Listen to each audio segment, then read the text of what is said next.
ಮರಳಿನಿಂದ ಮಡಿಕೆಯ ಮಾಡಿ ಮಲಪ್ರಭೆ ನೀರು ತುಂಬಿ ಹಾವಿನಿಂದ ಸಿಂಬಿ ಮಾಡಿ ತಲೆಯ ಮೇಲೆ ಹೊತ್ತು ತಂದಾಯಿ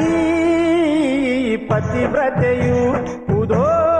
ಎಂದ ಈ ಪತಿವ್ರತೆಯು ಗಂಡನ ಆಜ್ಞೆಗಾಗಿ ಮಗನ ಕೊಡಲಿಗೆ ತಲೆ ಕೊಟ್ಟು ಬೂದಿಯಾದ ಮಕ್ಕಳನ್ನು ಮತ್ತೆ ಪಡೆದುಕೊಂಡಳು ಎಲ್ಲಿ ಕಾಣೆ ಎಲ್ಲಿ ಕಾಣೆ ಎಲ್ಲಿ ಕಾಣೆ ಎಲ್ಲವ್ವನಂತವಳ ಎಲ್ಲಿ ಕಾಣೆ ಎಲ್ಲಿ ಕಾಣೆ ಎಲ್ಲಿ ಕಾಣೆ ಎಲ್ಲಿ ಕಾಣೆ ಎಲ್ಲವ್ವನಂತವಳ ಎಲ್ಲಿ ಕಾಣೆ